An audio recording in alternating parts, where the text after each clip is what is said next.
Hello students, आज हम आपके सब्जेक्ट वेस्टर्न पॉलिटिकल थॉट के थिंकर होब्स के बारे में बात करेंगे। आज हम उनका सामाजिक समझौता या राज्य की उत्पत्ति का सिद्धांत देखेंगे। इससे पहले हमने उनका जीवन परिचय देखा था, उनकी कृतियाँ देखी थी, उन्होंने प्राकृतिक नियमों व प्राकृतिक अधिकारों के बारे में क्या विचार रखे थे वे देखे थे। अब देखते हैं उनका सामाजिक समझौता सिद्धांत क्या था। होब्स का मानना था कि प्राकृतिक अवस्था में विवेक से संचालित कुछ प्राकृतिक नियम विद्यमान थे, लेकिन इन नियमों का पालन कराने वाली कोई बाध्यकारी शक्ति नहीं थी। होब्स का मानना है कि यदि व्यक्ति स्वभाव से शांति प्रिय होता तो वो बिना किसी सर्वोच्च शक्ति के रह लेता तो शासन की आवश्यकता ही नहीं पड़ती। लेकिन मनुष्य ऐसा नहीं है, वह अपने संवेगों और भावनाओं को नियंत्रित नहीं कर सकता और उसका स्वार्थ उसे संघर्ष करने के लिए प्रेरित करता रहता है। जैसा कि हमने देखा था कि होब्स ने मानव स्वभाव के बारे में बातें की थी, तो उन्होंने मानव का सिर्फ एक पक्ष देखा था जो कि उसका बुरा पक्ष है, कि मनुष्य स्वार्थी है, निरंतर युद्ध और संघर्ष की स्थिति में रहता है। अपने स्वार्थ के लिए वह कुछ भी कर सकता है। अपनी संपत्ति और अपनी जान की रक्षा करना उसका प्राथमिक कर्तव्य है और सभी मनुष्य लगभग क्षमता में समान होते हैं। इसलिए अराजकता की स्थिति बनी रहती है जब तक राज्य की उत्पत्ति नहीं होती। तो फिर उन्होंने कहा कि ऐसी स्थिति में एक ऐसी संस्था की आवश्यकता थी जो शक्ति के आधार पर सभी व्यक्तियों को शांति रखने के लिए बाध्य कर सके। व्यक्तियों में स्वार्थ और असामाजिकता होते हुए भी आत्मरक्षा, शांति और सुरक्षा की इच्छा विद्यमान थी और इसी कारण वे इस प्रकार की संस्था की स्थापना के लिए प्रेरित हुए। तो हमने देखा था कि उनकी आत्मरक्षा और संपत्ति की रक्षा के लिए व्यक्ति है वो हमेशा से प्रेरित थे कि भाई हमें हमारी जीवन की रक्षा और हमारी संपत्ति की रक्षा करनी ही है। तो इस कारण वे राज्य की उत्पत्ति के लिए या फिर राज्य की उत्पत्ति के लिए सामाजिक समझौते के लिए तैयार रहते हैं। होब्स के अनुसार राज्य की स्थापना का एक ही ढंग है और वह है समस्त शक्ति को एक ही व्यक्ति या व्यक्ति समूह के प्रति अर्पित कर देना। होब्स के अनुसार राज्य की स्थापना व्यक्तियों के पारस्परिक समझौते के आधार पर की गई है। इसमें प्रत्येक व्यक्ति ने प्रत्येक व्यक्ति से यह कहा कि मैं अपने ऊपर शासन करने का अधिकार इस व्यक्ति या समूह को इस आधार पर देता हूँ कि तुम भी अपने अधिकारों को इसी तरह इस व्यक्ति या समूह को दोगे। तो हमने देखा कि होब्स का जो शासक है वो पूर्णतया निरंकुश है। व्यक्तियों ने अपने समस्त अधिकार और अपने समस्त जो भी उनके प्राकृतिक नियम थे, अधिकार थे, वो सारे उस व्यक्ति को सौंप दिए। यानी होब्स का शासक समझौते से बाहर है, उसको सारे अधिकार सौंप दिए जाते हैं, वो समझौते में शामिल नहीं होता। और ये इस प्रकार का नियम करते हैं कि मैं अपने सारे अधिकार इस व्यक्ति को सौंप रहा हूँ, किसी थर्ड पार्टी को सौंप रहा हूँ कि आप भी अपने सारे अधिकार उसी व्यक्ति को सौंप दो। सारे व्यक्ति मिलकर यह निश्चय करते हैं। किस लिए करते हैं? अपने संपत्ति, अपनी आत्मरक्षा की सुरक्षा के लिए। इस प्रकार होब्स का समझौता सामाजिक है और ये जनता के द्वारा ही परस्पर किया गया है और शासक या संप्रभु इस समझौते में सम्मिलित नहीं है क्योंकि वह पहले से मौजूद नहीं था, बल्कि समझौते के फलस्वरूप अस्तित्व में आता है। होब्स के अनुसार समझौते में किसी पक्ष के रूप में सम्मिलित न होने के कारण संप्रभु की शक्ति असीमित या निरंकुश है। समझौते के फलस्वरूप जो लेवियाथन अस्तित्व में आता है वह इस समझौते से बाहर और उससे ऊपर है। इसकी स्थापना हो जाने के बाद व्यक्तियों को उसका विरोध करने का अधिकार नहीं रह जाता। शासक या प्रभु सत्ताधारी को समस्त अधिकार सदा सर्वदा के लिए सौंप दिए जाते हैं, जिन्हें वापस नहीं लिया जा सकता। इन्हें वापस मांगने का अर्थ होगा कि सभ्य समाज को भंग करके प्राकृतिक दशा में लौट जाना, जहाँ की शांति और सुरक्षा की कोई गुंजाइश नहीं होती। यानी होब्स ने अपने शासक को बिल्कुल निरंकुश बनाया है। उन्होंने शासक के विरुद्ध व्यक्तियों को कोई अधिकार नहीं दिया, ना उनको विद्रोह करने का अधिकार दिया है, ना ही उस व्यक्ति से वो शक्तियाँ वापस लेने का अधिकार दिया है, क्योंकि उन्होंने कहा कि अब उस व्यक्ति को सारी शक्तियाँ दे दी, शासन और राज्य की स्थापना हो गई, उस व्यक्ति से वो सारी शक्तियाँ वापस लेने का, उसके खिलाफ विद्रोह करने का मतलब होगा कि आप उस सभ्य समाज से वापस उस प्राकृतिक अवस्था में जा रहे हो जो पूर्णतः अराजकता की अवस्था थी, संघर्ष की अवस्था थी, निरंतर युद्ध की अवस्था थी, जहां प्रत्येक मनुष्य अपने स्वार्थ की पूर्ति के लिए दूसरे मनुष्यों के साथ संघर्ष में लिप्त रहता था।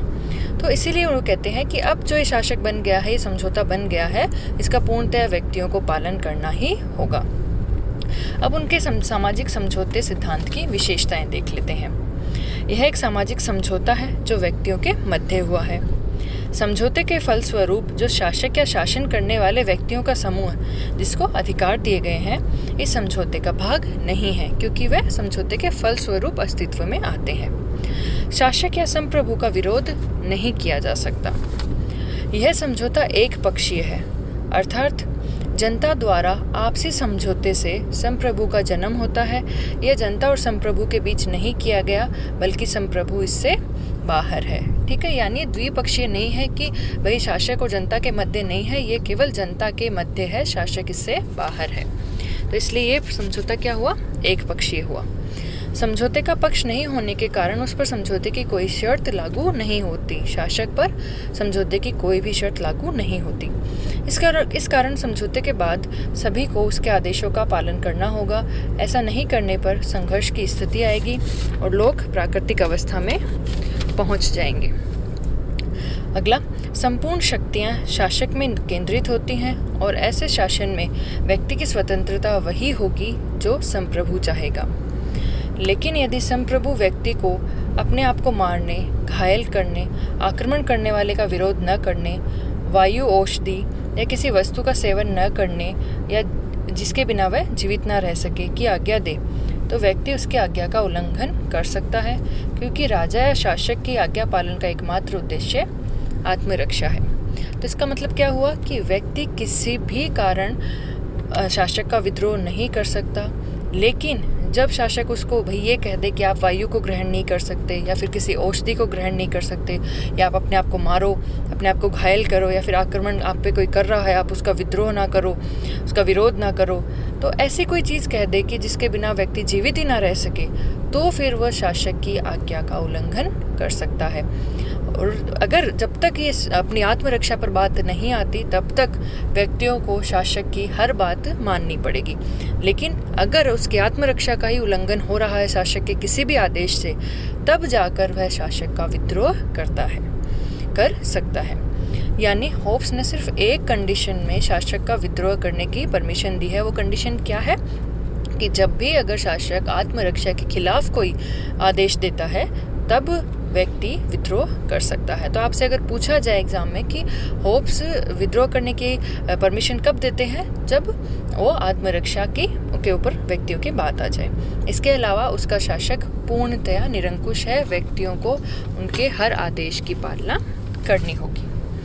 और ये आत्मरक्षा के लिए उन्होंने क्यों दिया, क्योंकि उन्होंने सबसे पहले क्या कहा था कि व्यक्तियों को अपनी आत्मरक्षा का सबसे ज़्यादा ध्यान रहता है, तो उसी के लिए वो ऐसी संस्था का निर्माण करते हैं। तो स्पष्ट है कि होब्स सामाजिक समझौते के द्वारा राज्य की उत्पत्ति की बात करता है, लेकिन प्राकृतिक अवस्था में परस्पर संघर्ष करने वाले लोग कैसे शांति प्रिय तथा कानून का पालन करने वाले बन सकते हैं, यह बात बचती नहीं। इसके अलावा इस समझौते की शर्त भी बुद्धिसंगत नहीं लगती कि लोग बिना शर्त अपने अधिकार एक व्यक्ति को कैसे दे सकते हैं। परंतु होब्स प्राकृतिक अवस्था के लोगों को नियंत्रित करने के लिए एक निरंकुश संप्रभु की व्यवस्था करता है, जिसकी आज्ञाओं का उल्लंघन नहीं किया जा सकता। तो उन्होंने अपने एक बार संक्षिप्त में हम वापस देख लेते हैं। उन्होंने मानव स्वभाव के बारे में क्या कहा था, एक पक्ष के बारे में बताया था कि मानव स्वभाव सिर्फ बुरा है, उन्होंने उसमें बुराइयां देखी और उन्होंने कहा कि वह निरंतर संघर्ष की अवस्था में रहता है, सिर्फ अपना स्वार्थ पूरा करने के लिए प्रेरित होता है। उसके बाद प्राकृतिक अवस्था अराजकता की अवस्था हो गई। क्यों? क्योंकि लोग क्षमता में लगभग समान है, एक दूसरे के साथ युद्ध में लगे हुए हैं अपनी अपनी प्रॉपर्टी और अपनी आत्मरक्षा के लिए। तो उनको ऐसा लगा कि ये तो बिल्कुल अराजकता की अवस्था हो गई है, हमें ऐसी व्यवस्था चाहिए जहाँ पर शांति हो, जहाँ पर विकास किया जा सके उद्योग धंधों का, परिवहन के साधनों का, और जहाँ पर अराजकता खत्म हो और व्यक्ति अपना आत्मरक्षा का अपनी आत्मरक्षा कर सकें। इसलिए वो जाकर राज्य की उत्पत्ति के लिए तैयार हो जाते हैं। तो राज्य की उत्पत्ति कैसे होती है होब्स के अकॉर्डिंग? सामाजिक समझौते द्वारा। यानी राज्य एक कृत्रिम संस्था है जो सामाजिक समझौते के द्वारा उत्पन्न हुआ है, नेचुरली इवोल्व नहीं हुआ है। एरिस्टोटल और प्लेटो ने कहा था कि राज्य है वो नेचुरली इवोल्व होता है, धीरे धीरे। पहले परिवार आता है, फिर गाँव बनता है, फिर गाँव से राज्य बनता है। ज़रूरत पूरी नहीं होती तो धीरे धीरे राज्य का इवोल्व नेचुरली होता है, क्योंकि व्यक्ति एक सामाजिक और राजनीतिक प्राणी है। लेकिन होब्स व्यक्तियों को ऐसा नहीं मानते और होब्स लोग रूसो तीनों ही सामाजिक समझौते द्वारा राज्य की उत्पत्ति बताते हैं। तो ये इनका सामाजिक समझौता था।